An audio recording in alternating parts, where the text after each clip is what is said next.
In the 19th century, railroad conspiracies and predatory pricing had been enough to assure the oligarchs' monopoly. But by the time that the British Crown, the Dutch royal family, the Rothschilds, and the other European oligarchs began opening up the Middle East and the Far East to oil exploration in the early 20th century, the goal was no longer to maximize profits or control the oil industry. It was not even to control international diplomacy. It was to control and shape the world itself, its resources, its environment, and its people. In order to achieve this goal, the oligarchy would need a facelift. In the current age, with the Rockefeller name now more likely to be associated with Rockefeller Plaza or Rockefeller University than Standard Oil, it is difficult to understand just how hated John D. was in his own day. He was the head of the Standard Oil Hydra, an octopus strangling the world in his tentacles, a cutthroat gardener pruning the competitors from the flower of his oil monopoly. As one of the richest men the world had ever known, he was an easy target for the average working man's frustration and a magnet for the poor seeking help. He received on average 50 to 60,000 letters a month asking for help. Dozens of people followed him in the street. Literally, crowds stood around the Standard Oil offices, waiting for him to come out. Little children, painfully thin, crying in the street and so on. Rockefeller felt overwhelmed. Besieged by the downtrodden, despised by the working man, hounded by Ida Tarbell and the muckraking press, John D. had the mother of all PR problems. The answer was simple: invent the PR industry. He hired Ivy Ledbetter Lee, a journalist turned communications expert who invented the modern public relations industry, to burnish the Rockefellers' tarnished image. It was Lee that suggested giving the family name to Rockefeller Center and filming John D. handing out dimes in public. An early master of public relations, Lee used the media which the muckrakers had used to disgrace Rockefeller to turn him into a sympathetic figure. Ivy Lee recognized early the power of the new moving picture and used newsreels to show a remarkably benevolent Rockefeller. I am very grateful to you and to a host of people who are so kind and good to me all the time. Why, because you're so good to everybody. Yes, you are.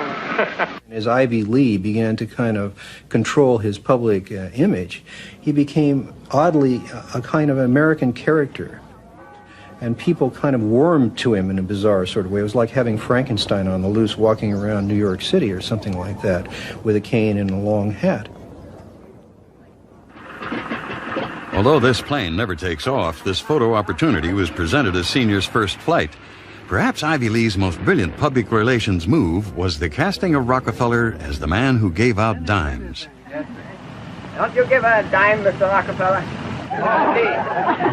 Go ahead. Give her a dime.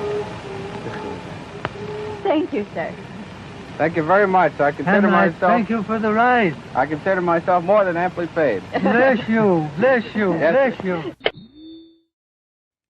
These PR stunts seem obvious and ham-handed by today's standards, but they were effective enough. To this day, people leave dimes on the stone marker at the base of the 70-foot Egyptian obelisk that towers over John D's final resting place in Cleveland's Lakeview Cemetery. But it was not stage-managed photo opportunities like these that transformed Rockefeller into a public hero. In order to win the public over, he was going to have to give them what they wanted. And what they wanted wasn't difficult to understand. Money. But just as his father, Devil Bill, had taught him to do in all his business dealings, Rockefeller made sure to get the better end of the bargain. He would donate his great wealth to the creation of public institutions, but those institutions would be used to bend society to his will. As every would-be ruler throughout history has realized, society has to be transformed from the ground up. Americans in the 19th century still prized education and intellectual pursuits, with the 1840 census finding unsurprisingly that the United States, a nation that had been mobilized by tracts like Thomas Paine's remarkably popular Common Sense, was a nation of readers with a remarkable 93% to 100% literacy rate. Before the first compulsory schooling laws in Massachusetts in 1852, education was private and decentralized, and as a result, classical education, including study of Greek and Latin and a solid grounding in history and science, was widespread. But a nation of individuals who could think for themselves was anathema to the monopolists. The oligarchs needed a mass of obedient workers, an entire class of people whose intellect was developed just enough to prepare them for lives of drudgery in a factory. Into the midst stepped John D. Rockefeller with his first great act of public charity, the establishment of the University of Chicago. He was aided in this task by Frederick Taylor Gates, a Baptist minister that Rockefeller befriended in 1889 and who would go on to be John D.'s most trusted philanthropic advisor. Gates would go on to write a short tract, The Country School of Tomorrow, that laid out the Rockefeller plan for education. In our dream, we have limitless resources, and the people yield themselves with perfect docility to our molding hand. The present educational conventions fade from our minds, and, unhampered by tradition, we work our own goodwill upon a grateful and responsive folk. We shall not try to make these people or any of their children into philosophers, or men of learning or science. We are not to raise up from among them authors, orators, poets, or men of letters. We shall not search for embryo great artists, painters, musicians, nor will we cherish even the humbler ambition to raise up from among them lawyers, doctors, preachers, politicians, statesmen, of whom we now have ample supply. Although Rockefeller's resources weren't exactly limitless, they might as well have been. In 1902, he established the General Education Board to help implement Gates's vision for the country school of tomorrow with a staggering $180 million endowment. The Rockefeller influence on education was felt almost immediately, and it was amplified by help from fellow monopolists of the era who were approaching the topic of philanthropy from the same angle. Although best known as a steel magnate, Andrew Carnegie's fortune started on the railroads transporting Rockefeller's Standard Oil around the country, and was greatly magnified by a lucrative investment in property near Oil Creek that provided steady, profitable oil sales. In 1905, he established the Carnegie Foundation for the Advancement of Teaching, a tax-free foundation through which Carnegie and his appointees could direct the development of the education system in the United States, and, eventually, worldwide.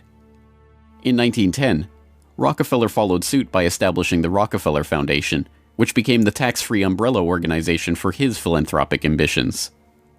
As the Reese Committee, a congressional investigation into the activities of these tax-free foundations in the 1950s, discovered, it wasn't long before Carnegie's endowment approached Rockefeller's foundation with a proposal to cooperate on their shared desire to transform the American education system in their own image. Norman Dodd, the director of research for the congressional committee who was granted access to the Carnegie Endowment's board minutes, explains. So they approach the Rockefeller Foundation with the suggestion that that portion of education which could be considered domestic be handled by the Rockefeller Foundation, and that portion which is international should be handled by the endowment. And they then decide that the key to the success of these two operations lay in an alteration of the teaching of American history. So they approach four of the then most prominent teachers of American history in the country, people like Charles and Mary Bird, and their suggestion to them is, will they alter the manner in which they present this subject, and they get turned down flat. So they then decide that it is necessary for them to do, as they say, build our own stable of historians. And then they approach the Guggenheim Foundation, which specializes in fellowships, and say, when we find young men in the process of studying for doctorates in the field of American history, and we feel that they are the right caliber, will you grant them fellowships on our say-so? And the answer is yes. So under that condition, eventually they assemble 20.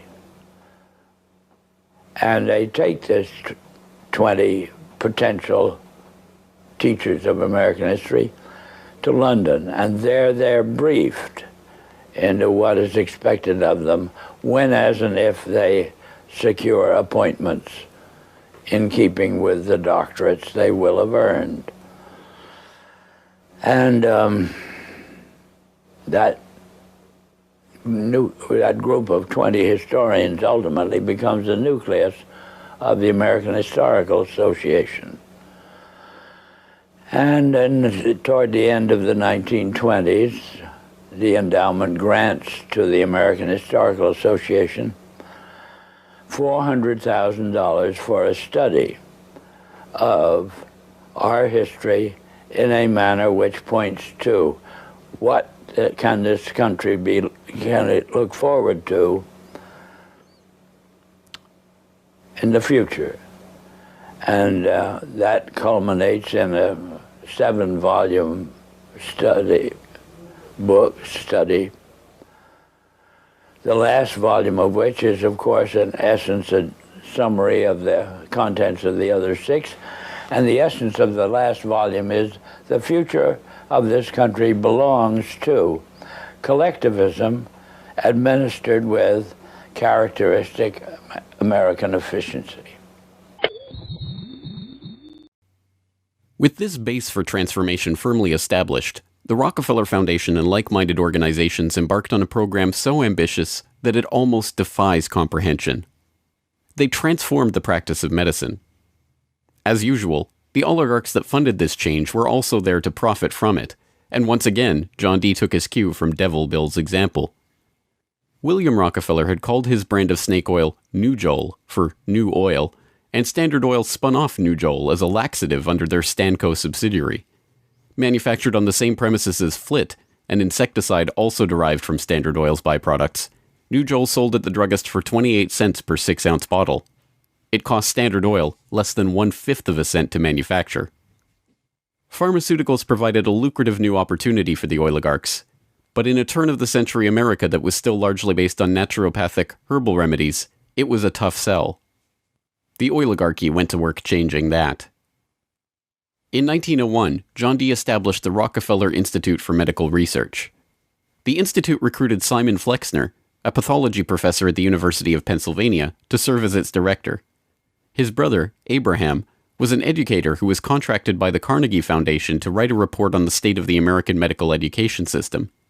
His study, the Flexner Report, along with the hundreds of millions of dollars that the Rockefeller and Carnegie Foundations were to shower on medical research in the coming years, resulted in a sweeping overhaul of the American medical system. Naturopathic and homeopathic medicine, medical care focused on unpatentable, unmarketable natural remedies and cures, was now dismissed as quackery. Only drug-based allopathic medicine requiring expensive medical procedures and lengthy hospital stays was to be taken seriously. The fortunes of Carnegie, Morgan, and Rockefeller financed surgery, radiation, and synthetic drugs. They were to become the economic foundations of the new medical economy. The takeover of the medical industry was accomplished by the takeover of the medical schools. Well, the people that we're talking about, Rockefeller and Carnegie in particular, came to the picture and said, we will put up money. They offered tremendous amounts of money to the schools that would agree to cooperate with them. The donors said to the schools, we're giving you all this money. Now, would it be too much to ask if we could put some of our people on your board of directors to see that our money is being spent wisely? Almost overnight, all of the major universities received large grants from these sources and also accepted 1, 2, or 3 of these people that I mentioned on their board of directors, and the schools literally were taken over by the financial interests that put up the money. Now, what happened as a result of that is that the schools did receive an infusion of money. They were able to build new buildings. They were able to add expensive equipment to their laboratories. They were able to hire top-notch teachers. But at the same time as doing that, they skewed the whole thing in the direction of pharmaceutical drugs. That was the efficiency in philanthropy. The doctors from that point forward in history would be taught pharmaceutical drugs. All of the great teaching institutions in America were captured by the pharmaceutical interests in this fashion. And it's amazing how little money it really took to do it. The oligarchy birthed entire medical industries from their own research centers and then sold their own products from their own petrochemical companies as the cure. It was Frank Howard, a Standard Oil of New Jersey executive, who would go on to persuade Alfred Sloan and Charles Kettering to donate their fortunes to the cancer center that would then bear their name. As director of research at Sloan Kettering, Howard appointed Cornelius Rhodes, a Rockefeller Institute pathologist, to develop his wartime research on mustard gas for the U.S. Army into a new cancer therapy. Under Rhodes's leadership, nearly the entire program and staff of the Chemical War Service was reformed into the Sloan Kettering Drug Development Program, where they worked on converting mustard gas into chemotherapy. And once again, the Rockefellers' own snake oil was being sold as a cancer cure-all. The oligarchs' interest in the burgeoning pharmaceutical industry converged in companies like IG Farben, a drug and chemical cartel formed in Germany in the early 20th century. Royal Dutch's own Prince Bernhard served on an IG Farben subsidiary's board in the 1930s, and the cartel's American operation, set up in cooperation with Standard Oil, included on its board Standard Oil president Walter Teagle, as well as Paul Warburg of Kuhn-Loeb & Company, itself headed by Jacob Schiff of the Rothschild broker family. At its height, IG Farben was the largest chemical company in the world, and the fourth largest industrial concern in the world, right behind Standard Oil of New Jersey. The company was broken up after World War II, but like Standard Oil, its various pieces remained intact, and today BASF, one of its chemical offshoots, remains the largest chemical company in the world, while Bayer and Sanofi, two of its pharmaceutical offshoots, are among the largest pharmaceutical companies in the world. Not content merely to monopolize the fields of education and medicine, the same oligarchical interests banded together to take control of America's finances. In 1910, John D. Rockefeller Jr.'s own father-in-law, Senator Nelson Aldrich, Frank Vanderlip of the National City Bank, and Paul Warburg, as well as various agents of J.P. Morgan, met in complete secrecy on Jekyll Island to hammer out the details of what would go on to become the Federal Reserve, America's central bank. The Fed, established in 1913, would be run by hand-picked appointees of the oligarchy and their banking associates, including, perhaps inevitably, Standard Oil president and American IG director Walter Teagle. The Rockefeller family would go on to formally enter the banking field in the 1950s when James Stillman Rockefeller, the grandson of John D.'s brother, was appointed director of National City Bank. Meanwhile, John D.'s own grandson, David Rockefeller, would go on to take over Chase Manhattan Bank, the longtime banking partner of the Standard Oil empire. In this move, the Rockefeller story perfectly mirrored that of their fellow oligarchs, the Rothschilds. Whereas the Rothschilds had supplemented their banking fortune with their oil interests, the Rockefellers supplemented their oil fortune with banking interests. Springboarding from success to success as they consolidated monopolies across every field of human activity, the oligarchs' ambitions became even larger. This time, their goal was to consolidate control over the very food supply of the world itself. And once again, they would use philanthropy as the cover for their business takeover. The Green Revolution began in 1943 when plant geneticist Norman Borlaug and a team of researchers arrived on Mexican soil. His goal was to improve agricultural techniques and biotechnological methodologies, which in turn would help alleviate starvation and improve the living quality of developing nations. Creating new genetically modified strains of wheat, rice, maize, and other crops, Borlaug planned to win the battle against world hunger. The hope was that these new crops and farming techniques would rescue third world countries from the brink of starvation. That's exactly what happened. The agricultural innovations brought to the poverty-stricken countries gave the farmers the skills and resources necessary to sustain themselves. This triggered a chain of events that would allow these once struggling nations to survive. Agricultural exports soared in quantity and diversity and allowed the countries to become self-sufficient. As the genetically modified crops thrived, farmers were able to use their increased income to purchase newer and superior farming machinery. This increase in revenue made farming easier, more reliable, and more efficient. The Green Revolution led to the modernization of agriculture and has had a profound social, economic, and political impact on the world. The Mexican government turned to the Rockefeller Foundation in their endeavor to nourish Mexico through agriculture. Norman Borlaug, needless to say, was a researcher for the Rockefeller Foundation, and the Green Revolution, for whatever increase in yields it brought about, also created markets for the oligarchs' own interest in the petrochemical fertilizer industry and gave rise to the ABCD seed cartel of Archer Daniels Midland, Bunge, Cargill, and Louis Dreyfus. These companies, along with their associated interests in the food packaging and processing industry, formed the core of American agribusiness, a concept developed at Harvard Business School in the 1950s with the help of research conducted by Vasily Leontief for the Rockefeller Foundation. The American agribusiness giants shared a common goal: the transformation of Third World agriculture into a captive market for their goods. From this perspective, the project was a runaway success. By the 1970s, the Rockefeller Standard Oil network and its cronies in the nitrogen fertilizer industry, including DuPont, Dow Chemical, and Hercules Powder, had broken into markets around the world, markets conveniently forced open for them by the U.S. government itself under President Johnson's Food for Peace program, which mandated the use of petrochemical-dependent agricultural technologies by aid recipients. Unable to afford these new technologies themselves, the impoverished Third World beneficiaries of this revolution relied on loans from the International Monetary Fund and the World Bank, handled by Rockefeller's own Chase Manhattan Bank and guaranteed by the U.S. government. The real costs of the Green Revolution, economic, agricultural, and environmental, are seldom tallied. Access to these debt-financed petrochemical-dependent technologies exacerbated the difference between the rich landowning class and the landless peasants in countries like India, where land reform and abolition of usury were dropped from the political agenda after the Green Revolution took over. Even then, the revolution's main success, its increase in agricultural yields, has been oversold. Yield growth across India actually slowed after the introduction of agribusiness. The environmental destruction is even more devastating. An overview in the December 2000 edition of Current Science notes, the Green Revolution has not only increased productivity, but it has also produced several negative ecological consequences, such as depletion of lands, decline in soil fertility, soil salinization, soil erosion, deterioration of environment, health hazards, poor sustainability of agricultural lands, and degradation of biodiversity.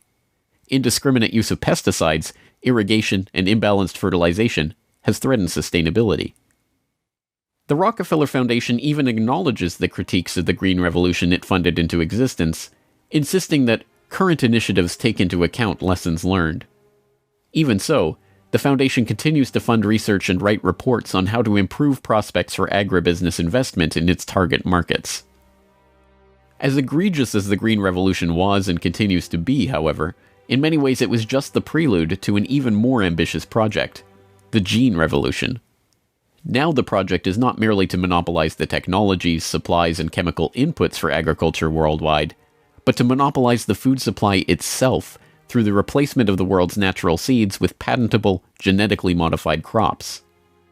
The players involved in this Gene Revolution are almost identical to the players in the Green Revolution, with IG Farben offshoots, Bayer Crop Science and BASF Plant Science, mingling with traditional oligarch associate companies like Dow AgroScience, DuPont Biotechnology, and, of course, Monsanto, all funded by the Rockefeller Foundation and fellow philanthropists at the Ford Foundation, the Bill and Melinda Gates Foundation, and like-minded organizations.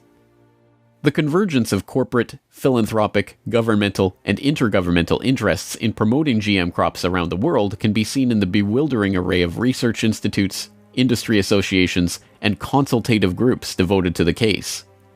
The Rockefeller-funded International Rice Research Institute, the Rockefeller-Monsanto USAID Brainchild International Service for the Acquisition of Agribiotech Applications, the Rockefeller-Ford World Bank-created Consultative Group of International Agricultural Research, and dozens of other bland, benign-sounding organizations research and promote GM crops in target markets around the globe, with the profits ending up in the oligarchs' coffers. A representative example of this story is the agribusiness neocolonization of Argentina, where Monsanto ran an elaborate bait-and-switch to get the country hooked on its genetically modified Roundup-ready soybeans before demanding royalties on the crops that were by then already growing. DuPont then took over, magnanimously beginning a Protein for Life program to foist their own GM soybeans on the country's poor. The same scene has played itself out in country after country, where cartel-developed GM crops are foisted on emerging economies through food aid, usually during times of famine when those countries are especially vulnerable. Only a handful of countries like Zambia or Angola have outright rejected this GMO takeover of their food supply, generously subsidized by the US government to the benefit of the agribusiness cartel.